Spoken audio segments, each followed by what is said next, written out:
Former LSU basketball star Angel Reese makes WNBA history. Former LSU women's basketball star Angel Reese reached another statistical milestone this week. The Atlanta Dream forward played in her 75th WNBA game, and that was capped by her 957th career rebound. That is the most rebounds by any player in their first 75 games in league history. Reese has been atop the most rebounds per fewest games played statistical category for quite some time. For reference, the WNBA players with the second and third most career rebounds through their first 75 games are Tina Charles 850 and Yolanda Griffith 834.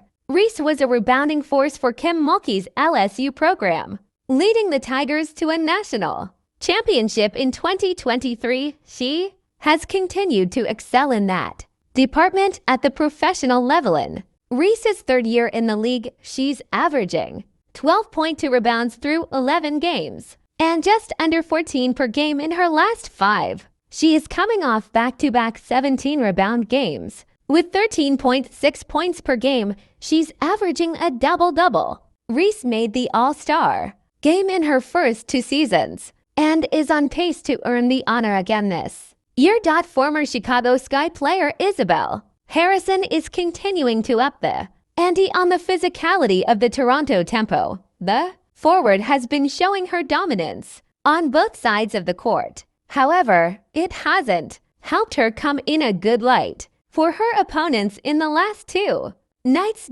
In their June 15 game against the Atlanta Dream, Harrison pulled her former teammate Angel Reese down as she went for a layup. Izzy was assessed a flagrant foul and was ejected right away. The Temple player would have certainly wanted to put a cap on her physical defense, but it didn't work as tonight she left Indiana Fever's forward bleeding.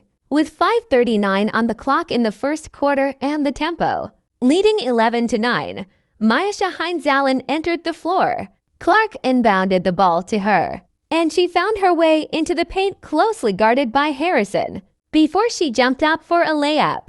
The Tempo forward's hand hit her on the nose, and she started profusely bleeding on the floor while moving towards the bench. The game paused for some time, but no foul call was made on Harrison, and Hines-Allen was taken to the locker room to get further examined. White talked to the referee next to her, but she knew nothing was gonna come out of it since the incident looked accidental and not forced. Injury update: Myesha Hines-Allen face is questionable to return to tonight's game, the Indiana Fever posted at the